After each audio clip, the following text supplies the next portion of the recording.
Assalamualaikum warahmatullahi wabarakatuh. Perkenalkan, nama saya Muhammad Fahad Audia Rahman Simatupang. Saya dari jurusan Teknik Informatika Universitas Islam Negeri Sultan Syarif Kasim, Provinsi Riau.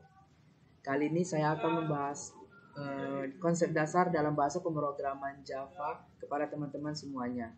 Nah, karena tiap sintaks dalam bahasa pemrograman itu berbeda-beda. Nah, kali ini kita akan membahas sintaks dalam bahasa pemrograman Java. Nah, kita mulai dari percabangan. Dalam video kita kali ini kita mulai dengan konsep dasar percabangan. Pertama kita mulai bentuknya dalam konsep percabangan dalam bentuk flowchartnya atau bagan alirnya. Di sini kita berikan misalnya input nilai.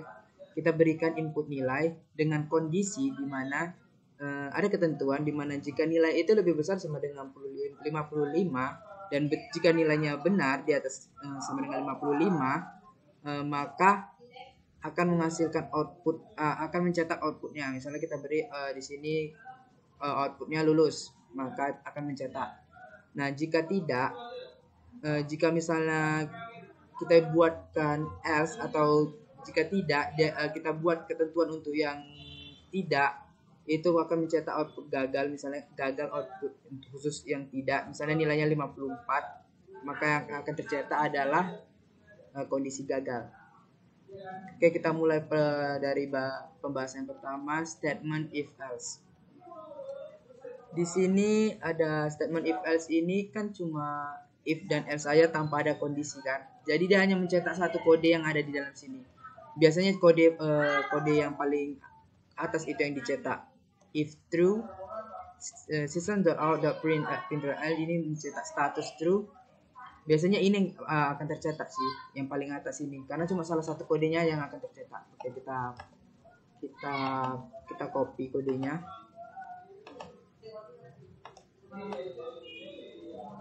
Karena saya menggunakan REPL it, so di sini kelasnya itu main-nya.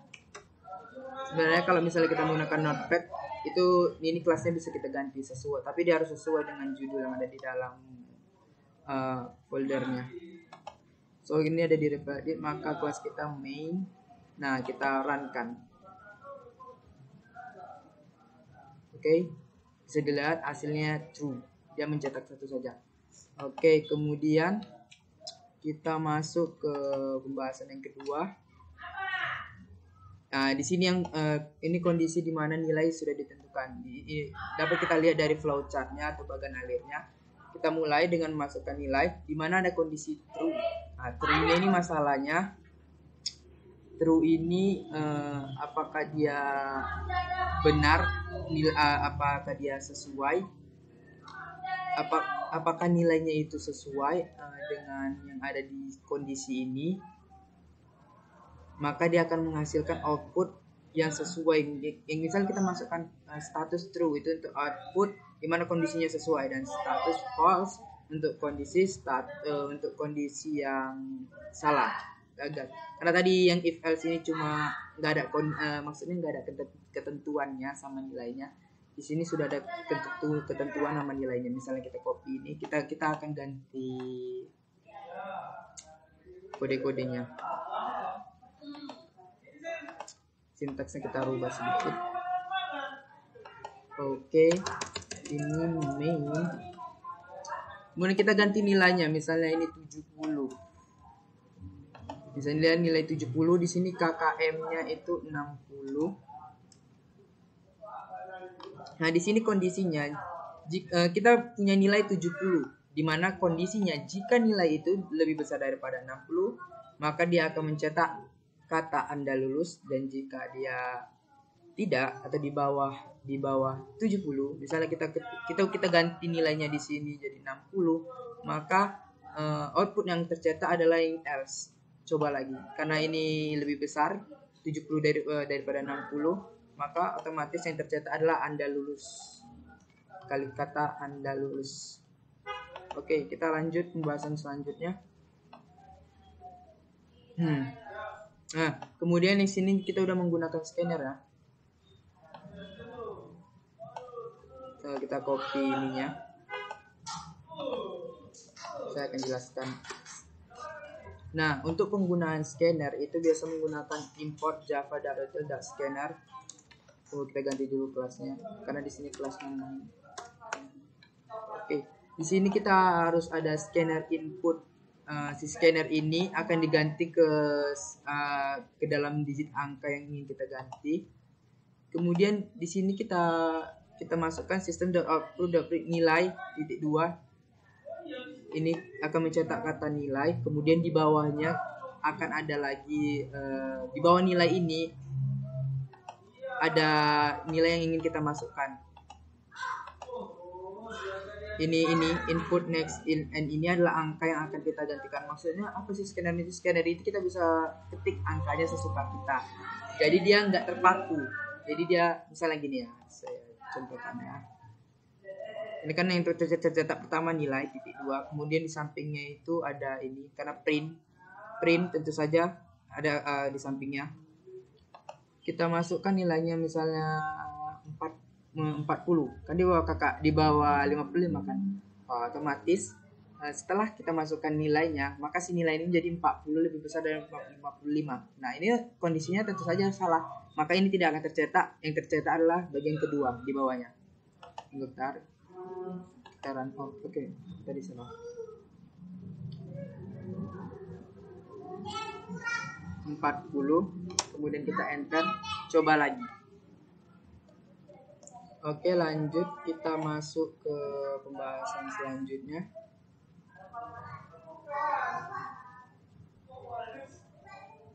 Ya, ini sudah yang tadi. Statement if else if. Ya ini dia. Statement if else if.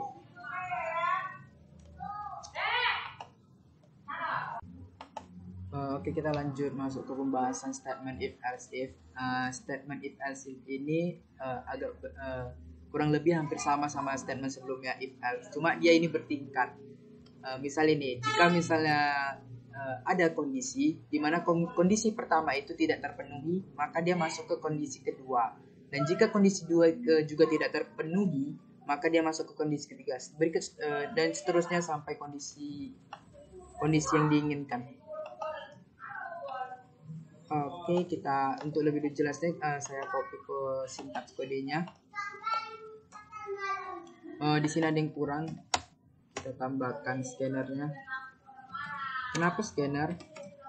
Kenapa di Java itu harus ada scanner? Karena di Java itu dia memang sudah dirancang, dia memang mendukung namanya program berorientasi objek atau OOP. Jadi dia memang dari awal ada scannernya. Kita ganti juga kelas yang main di sini. Nah, saya akan jelaskan di sini kan. Di sini kita punya kan, kita masukkan nilai kan di sini, nanti nilai. Ini scanner inputnya kita masukkan di scanner. Di sini kita masukkan integer nilai, variabel nilai ini kita masukkan. Nah, misal kita ini kan ketentuan pertamanya dia lebih besar 75. Artinya 75 tidak termasuk.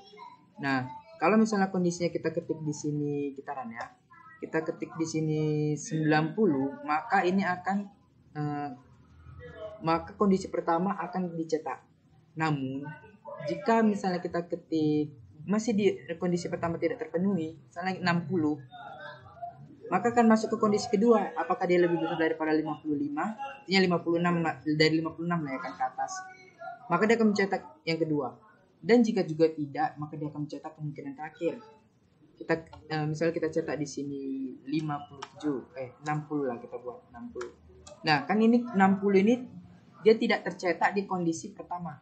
Karena nilainya dia false di kondisi pertama. Maka dia akan masuk di kondisi kedua. Di mana di kondisi kedua nilainya menjadi true. Maka yang akan dicetak adalah kondisi yang kedua. Maka yang dicetak adalah kalimat bagus. Oke, kita lanjut.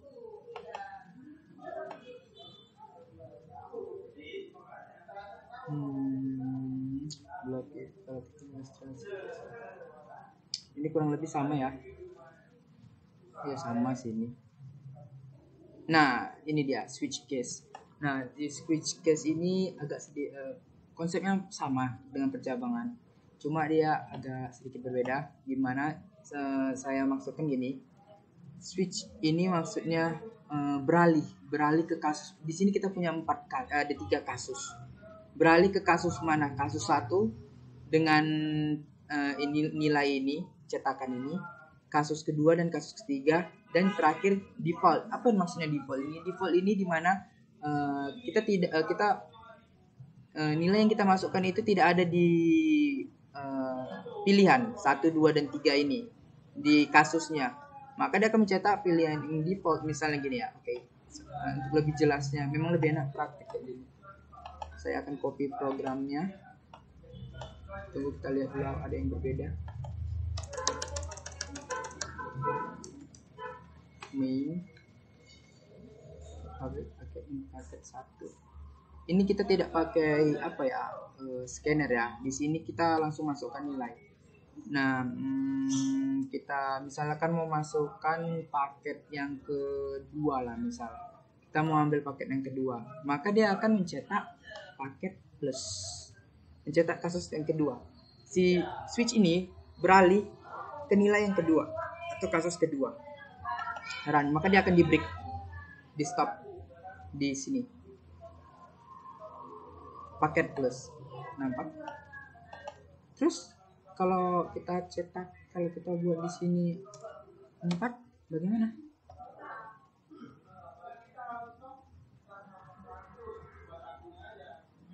Tanpa paket, karena dia tidak di default dari 1, 2, dan 3, kasus 1, 2, dan 3. Oke, kita masuk. Oh ya, kita mulai ya latihan pemrograman. Saya ada juga tugas ini dari dosen, saya akan perlihatkan bagian yang ke perulangan ya, back to classroom. Soal ke 20 special switch case. Nah, kita akan baca soalnya, kita akan tutup. Mari kita berlatih dulu, kita tutup ini ya.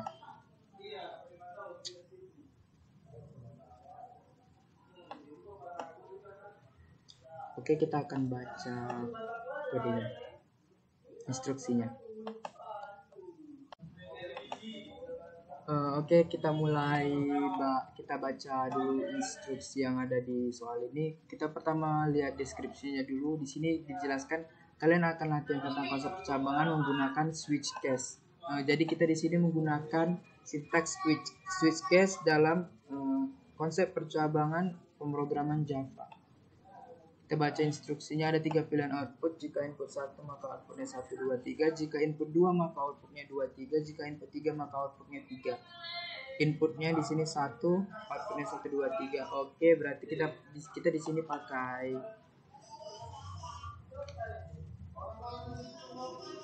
pakai scanner aja karena lebih bagus.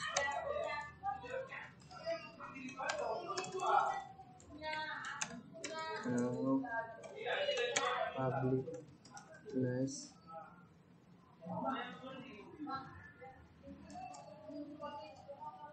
public classnya main, kita buat public classnya main. Kemudian di sini kita masukkan public static void-nya atau metodenya.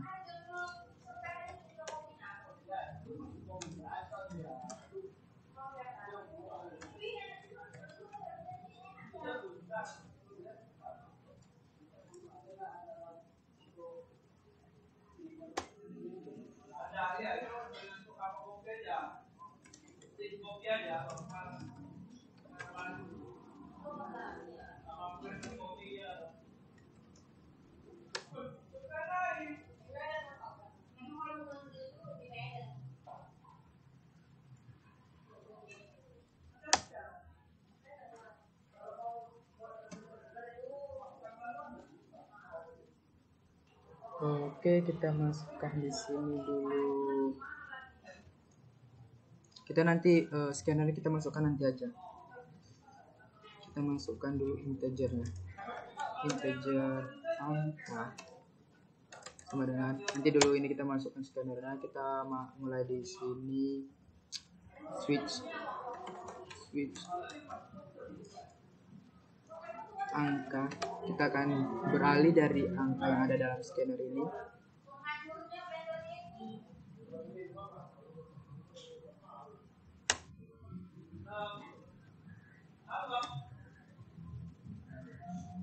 Oke, kita masukkan di sini kasus pertamanya.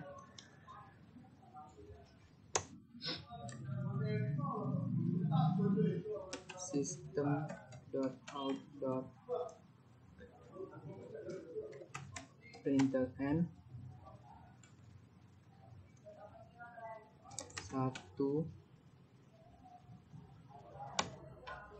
Oke, di sini tadi kan ada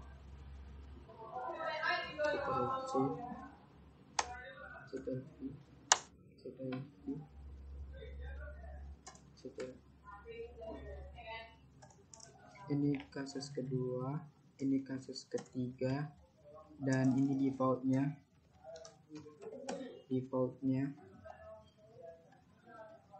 Oke, kita di sini ctrl-C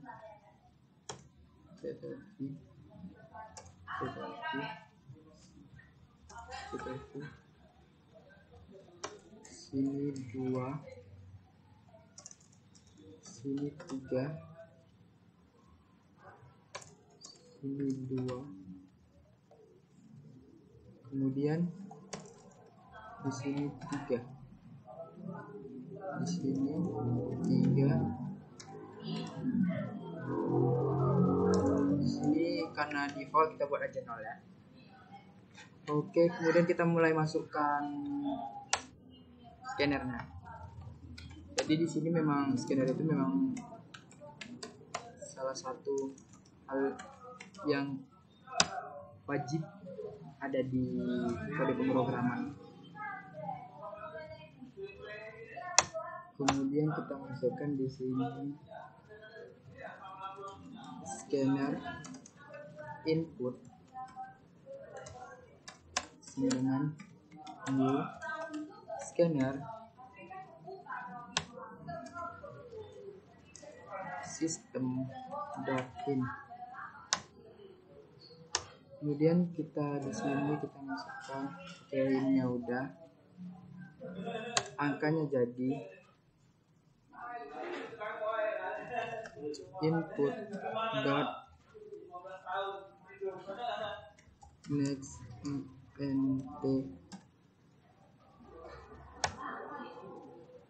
Oke, kita di sini punya kasus. Oke, kita masukkan lagi breaknya atau yang menghentikan programnya. Break.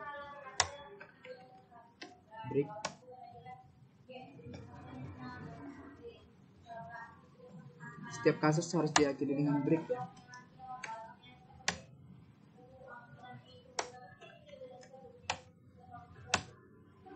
Oke, mari kita running.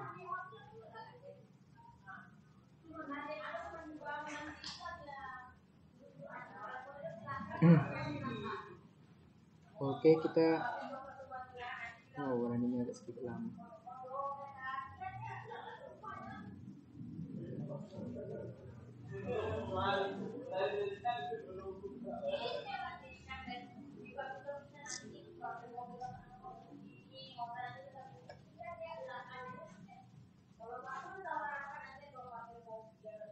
Ya, saya periksa dulu. Oh iya.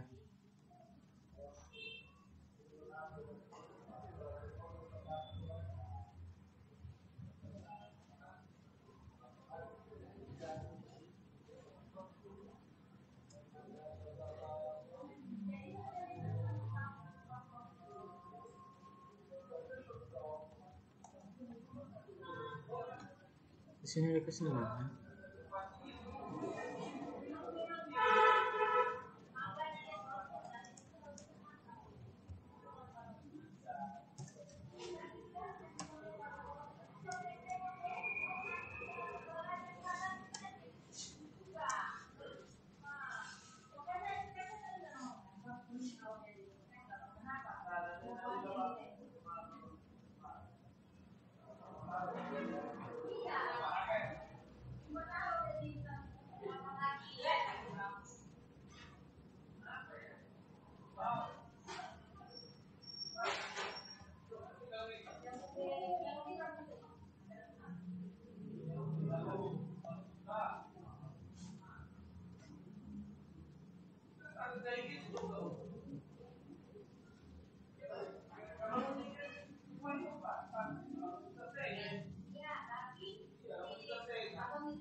Oke, karena ini agak error, coba kita copy program chat.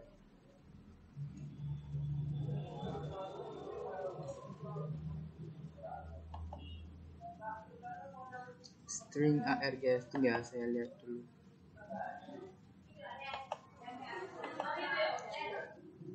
Bentuknya sama. Oh iya, kita di sini lupa nambahkan main. Astaga. Oke, kita running lagi. Memang error seperti ini sering saya alami memang. Makanya saya harus lihat dulu apa yang kurang.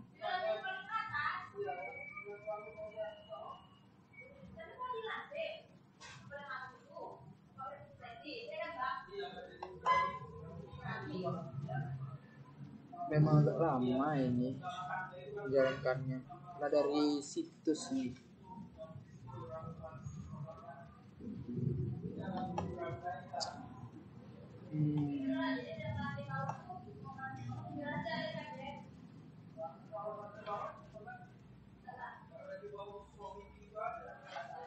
Ini lagi.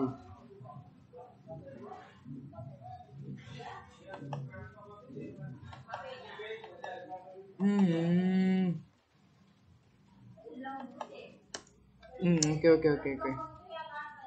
Ini yang salah. Mainnya saya huruf besar. Oke, kita compile. Ini kita sambil belajar ya. Jadi maafkan kalau ada misalnya salah. Saya pun kadang sih terlupa gitu. Oke, kita masukkan nilainya 1. Oke, outputnya sudah sesuai. Kita lanjut ke soal yang kedua.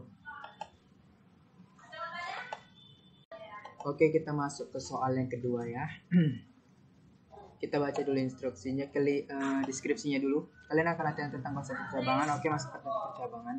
Itu saja. Di sini instruksinya, buat program untuk memilih jurusan kuliah. Yang pertama teknik informatika, kedua sistem informasi, ketiga teknik elektro, keempat teknik industri, yang kelima matematika terapan. Kemudian outputkan pesan selamat datang di jurusan teknik elektro. Oke.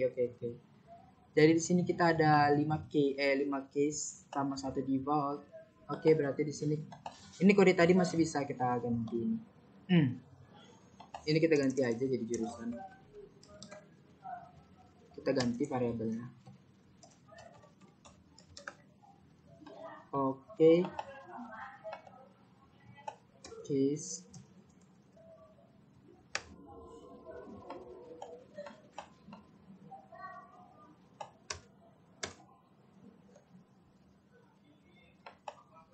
Kita tambahkan lagi 2 kasus lagi, kasus keempat dan kasus kelima.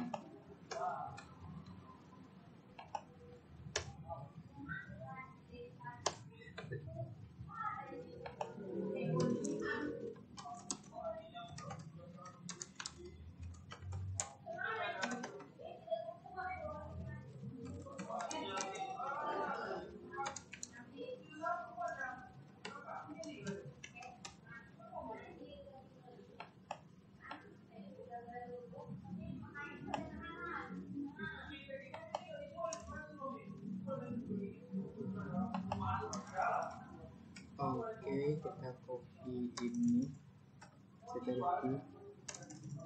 CTRP. Apa aja tadi pilihannya? Sistem informasi, teknik elektro, teknik industri, matematika terapan.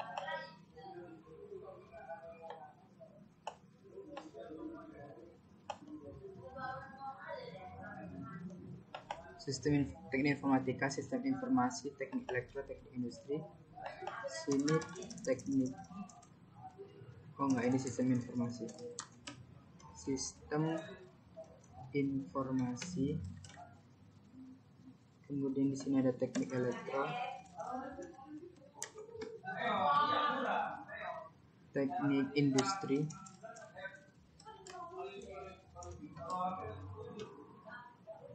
kemudian matematika terapan.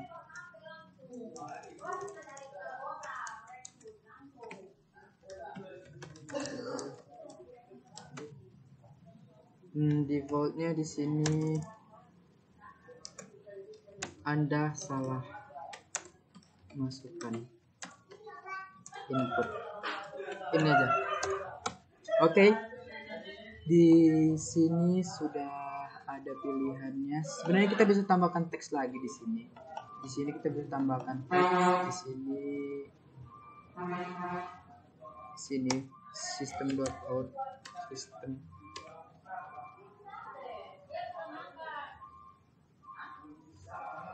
Oh, kita buat aja di sini, pilih jurusan kuliah.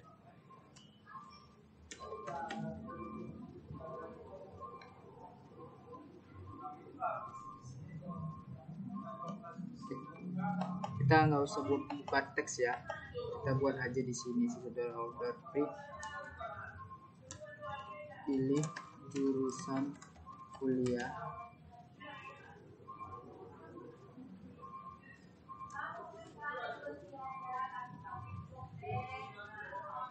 titik 2. Oke, kita run.